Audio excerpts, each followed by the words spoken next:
자연이 우리를 행복하게 만들 수 있다면 여러분의 구독과 좋아요는 정말 큰 힘이 됩니다. 1장 우리의 뇌는 자연이 필요하다. 두뇌에 새겨진 녹지.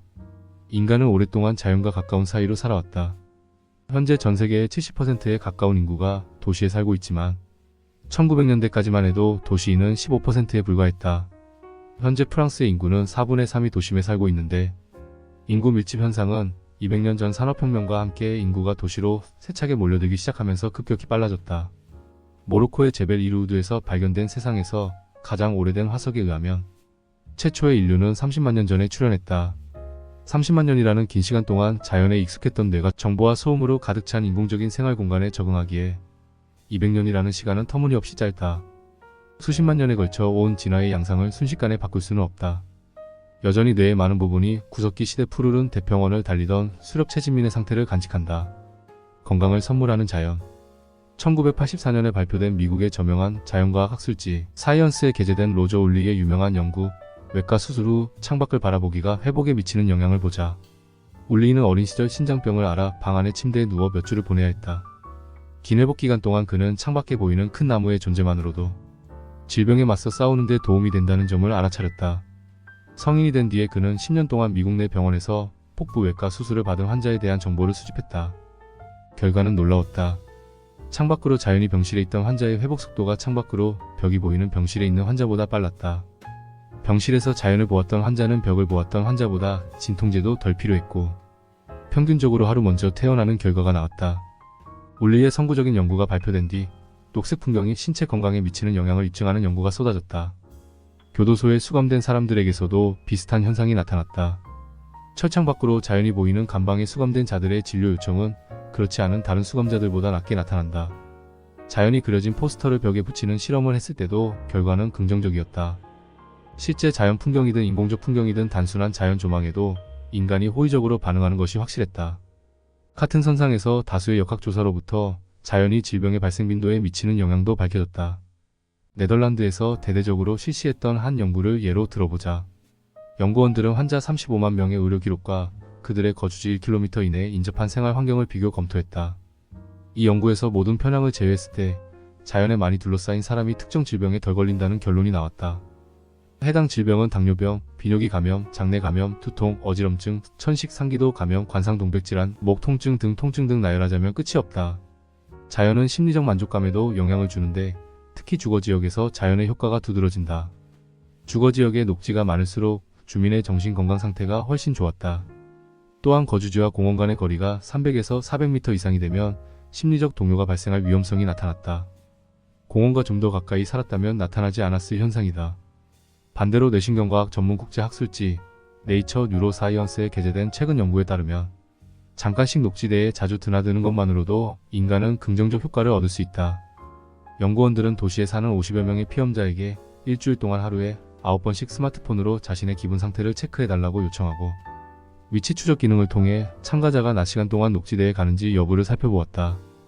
결과는 결정적이었다. 잠깐이라도 녹지 공간에 노출된 참가자의 행복감이 곧바로 상승한 것이다. 1946년 세계보건기구 WHO에 따르면 건강이란 단순히 질병이 없는 상태가 아닌 신체적, 정신적, 사회적으로 안정된 상태를 말한다. WHO에서 정의한 건강을 제대로 충족시켜줄 수 있는 것이 바로 자연이다. 잠시나마 자연에 접촉함으로써 인간은 신체 기능의 재활성화와 같은 신체적 혜택, 창의성과 집중력 향상과 같은 인지적 혜택, 정신적 고통과 불안에서 해방되고 기쁨이 증진되거나 우울증이 경감되는 심리적 혜택을 누릴 수 있다. 이것은 2019년 전 세계 26명의 과학자가 공동으로 집필하여 사이언스에 게재했던 논문에서 내린 결론 중 하나이기도 하다. 과학자들은 인간이 자연을 직접 경험할 때 이로움이 가장 커진다고 한 목소리를 낸다. 말 그대로 자연과 물리적으로 접촉할 때 효과는 증폭되었다. 직접적으로 접촉하는 가장 좋은 방법은 몸소 자연 속에 푹 빠지는 것이다. 삼림욕하기, 바다와 마주하기, 물 위에 떠있기, 아침에 솟아오르는 태양의 햇빛 바라보기 등 오감을 자극하는 다양한 경험이다. 2장 숲속의 장기다. 숲속 산책의 신경생리학적 효능. 숲은 자율신경계를 통해 강력한 효능을 발휘한다. 자율신경계와 숲의 관계는 2004년 일본에서 숲이 인간의 건강에 미치는 효과에 대한 연구가 다수 진행되면서부터 알려졌다. 일본 니혼의학대학교의 칭리 교수는 이 분야를 개척한 선구자 중 한 명이다. 칭리 교수는 환경이 생리학적 지표에 어떤 영향을 미치는지 알아보기 위해 자신의 팀과 함께 실험 참가자들을 두 집단으로 나눠 한 집단은 숲으로, 다른 한 집단은 도시로 보냈다. 그리고 피험자들의 하루 중 기상했을 때 산책하기 전과 후, 자연을 관찰하기 전과 후에 혈액 샘플을 채취했다. 결과는 어땠을까? 도시에서 걸은 집단보다 숲에서 걸은 집단의 부교감 신경활동이 100% 증가했다. 숲에서 걸을 때 이완과 휴식을 조절하는 신경의 활동이 활발해진 것이다. 반면 교감신경계를 가리키는 코르티솔의 농도는 16% 감소했다. 이 연구를 통해 숲에서는 신체의 부교감신경계가 활성화되어 생리기능의 속도를 늦춘다는 사실을 알 수 있다. 숲에서 인간은 점차 평정을 되찾게 되어 신체를 재생시키는 생리적, 심리적 행복의 상태가 나타난다.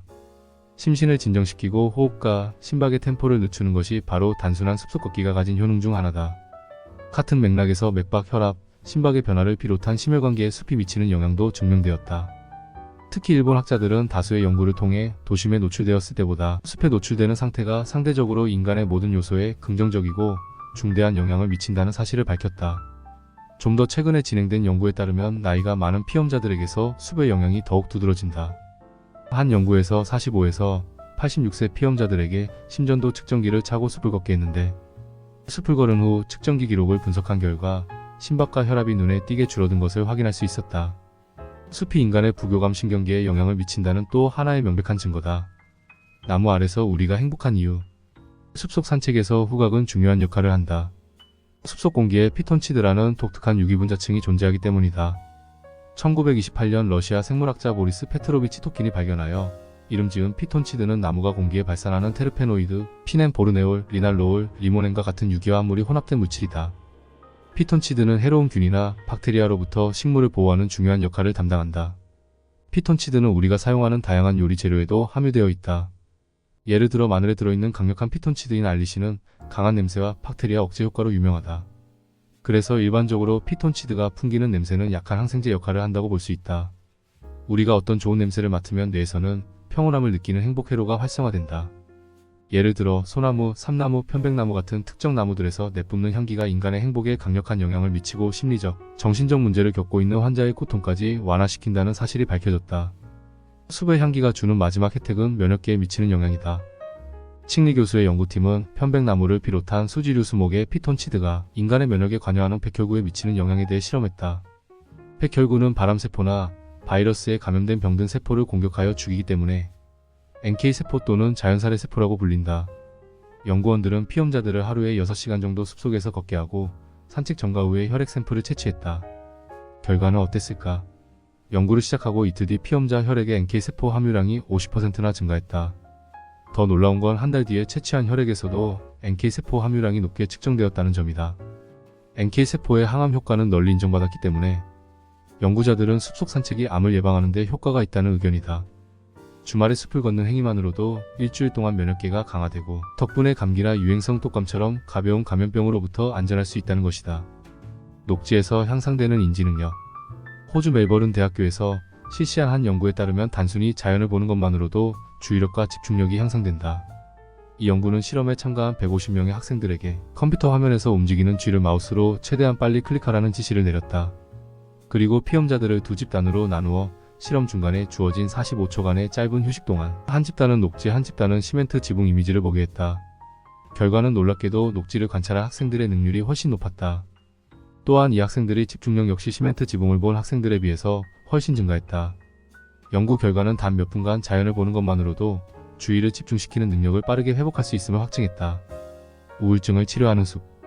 정신적 반출한 반복되는 생각을 되씹는 경향을 가리키는데, 이때 반복되는 생각의 대부분은 부정적인 생각이다. 공상과 정신적 방황이 뇌가 가지는 기능의 일부인 건 사실이지만 이 단계에서 우리의 뇌는 같은 생각의 주의를 계속해서 맴도는 좋지 않은 습관이 있다. 자연은 이러한 정신적 반출을 줄여주는 데에도 영향을 미친다. 스탠퍼드 대학교의 연구원들은 숲에서 1시간 정도 걸음으로써 자연의 기운을 만끽하는 것이 정신적 반출을 크게 완화시킨다는 사실을 발견했다.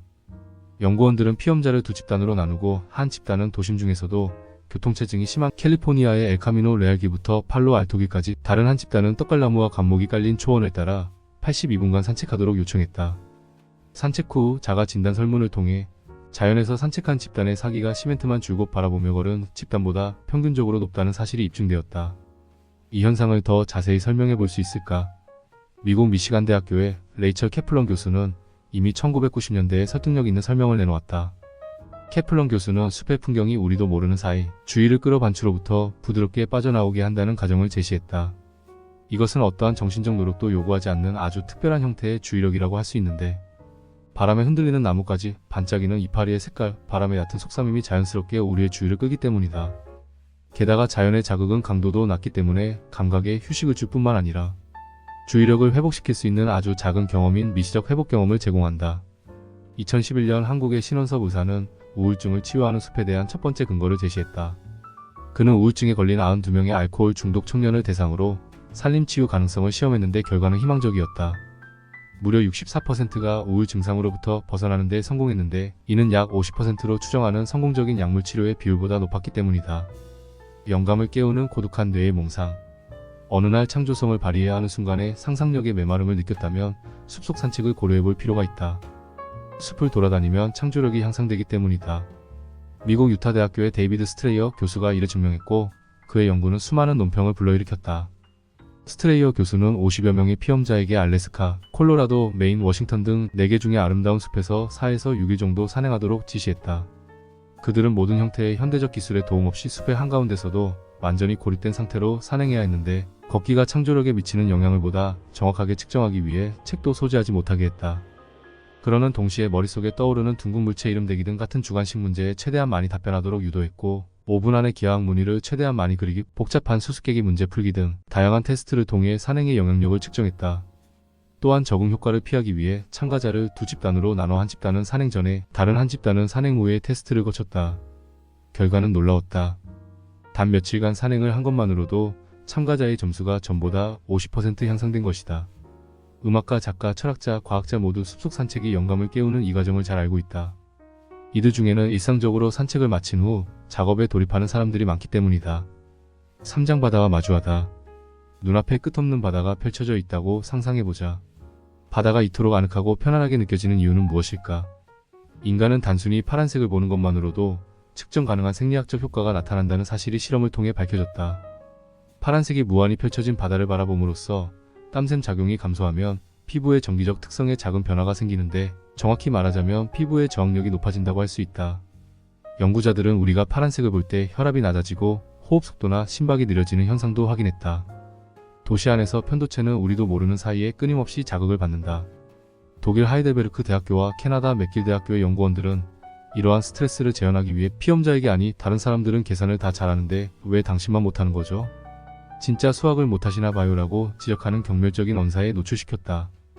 그런데 연구원들의 공격에 대한 피험자들의 뇌의 반응은 농촌에 사는 피험자에 비해 도시에 사는 피험자의 편도체가 과도하게 스트레스를 받고 활성화된 것이다. 단지 도시에 살았다는 이유만으로 편도체는 치료할 수 없을 정도로 손상되기도 한다. 어릴 때 몇 년간 도시에서 살다가 농촌으로 이사한 사람에게서도 같은 현상이 발견된다. 그들이 농촌으로 이사한 후에도 편도체는 오랫동안 아주 작은 스트레스에도 경보를 울렸다. 특히 도시의 거주자들의 정서장애 발병 위험은 39%, 불안장애가 21% 증가한 것으로 나타났다. 반대로 바다를 바라볼 때 경계 상태가 활성화되지 않기 때문에 편도체가 평온을 되찾고 쉴 수 있다. 바다 앞에서 뇌는 무의식적으로 어떠한 위협도 없음을 알아차리고 휴식을 취하기 시작한다. 이처럼 편도체를 완전히 종료해주는 시간이 스트레스가 주는 해로움을 상쇄시킬 가능성이 높다. 지난 몇 세기 동안 인간에게 바다는 재앙의 온상이자 두려움을 일으키는 악의적인 세계였다. 그러나 18세기부터 바다에 대한 관점이 긍정적으로 변하기 시작했는데, 그 이유는 바다가 인간에게 상상 이상의 혜택을 가져다 준다는 사실이 널리 퍼졌기 때문이다. 18세기 이후 바닷가는 도시민의 우울증을 치료하거나 은퇴 이후의 휴식처 혹은 회복의 장소로 탈바꿈했다. 의사들이 환자들에게 바닷가에 자리 잡은 특수진료소에서 온천 치료를 받으라고 권하기 시작한 것도 그 즈음이다. 바닷가에 세워진 특수진료소에서는 천식, 신진대사장애, 관절통, 류머티즘, 자골신경통 등 서로 연관이 없는 질환을 폭넓게 다뤘다.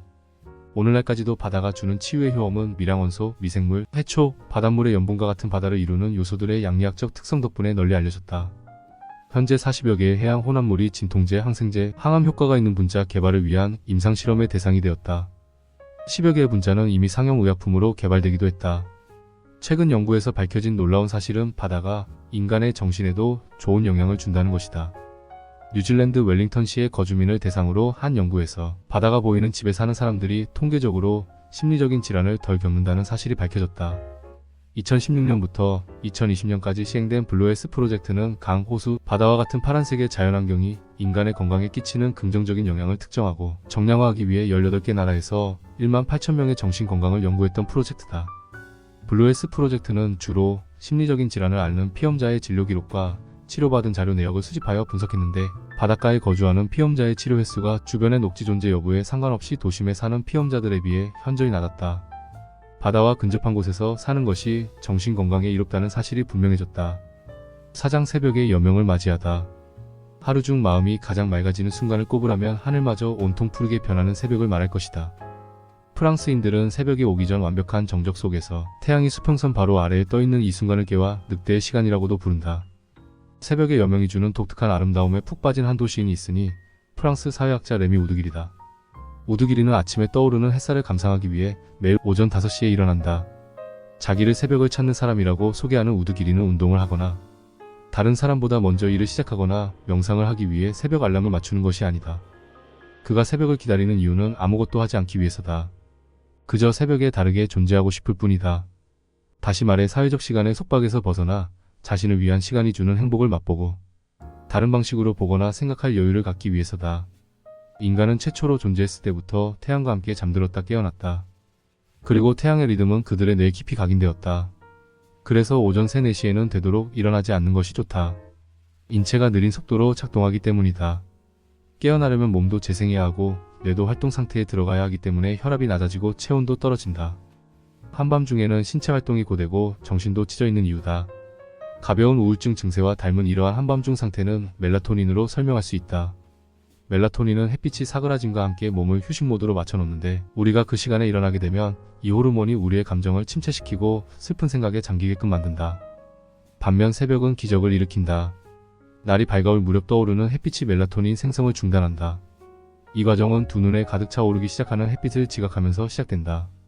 햇빛을 인지한 눈은 생체 시계의 야간 호르몬 분비를 멈추고 세로토닌, 아드레날린, 코르티솔 같은 다른 물질을 분비하라고 뇌에 지시한다. 이내 몇 분이 지나면 분비된 물질이 뇌에 축적되어 사기를 되찾고 일출과 함께 긍정적인 생각이 떠오른다. 따라서 태양광선은 뇌 기능에 지대한 영향을 미친다고 볼 수 있다. 그런데 태양광선의 다양한 색깔 중 인간의 정신에 가장 큰 영향을 미치는 색은 무엇일까? 일출이 인간의 각성과 인지를 촉진한다는 점과 가장 큰 영향을 미치는 태양광선의 색은 파란색이다. 잠시간이라도 센 햇빛이 뇌에 미치는 강력한 힘을 경험할 수 있을 것이다. 태양광 스펙트럼에 포함된 다른 색깔들은 어떨까? 파란색처럼 다른 색들도 인간에게 이로울까? 자연광에는 일반적으로 실내에서 사용하는 조명의 주파수대와는 다른 주파수대가 있다. 예를 들어 인간의 피부가 태양에 노출되면 체내 비타민 D 비율이 높아진다. 인체 내 비타민 D의 80에서 90%가 태양이 활성화한 피부의 광합성으로 생성될 정도다. 비타민 D는 DNA 재생, 항산화 활동, 세포 증식 조절을 포함한 다양한 신진대사 과정에 영향을 미친다.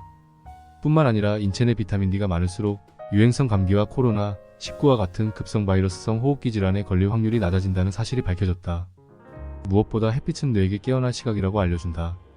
빛은 뇌가 정상적인 수면과 각성 사이클을 되찾게 하여 우리가 낮에는 좀 더 명민하고 깨어있고 밤에는 푹 잘 수 있도록 돕는다. 이러한 빛의 긍정적인 역할 덕분에 의료계는 빛을 치료제로 활용하고 있다.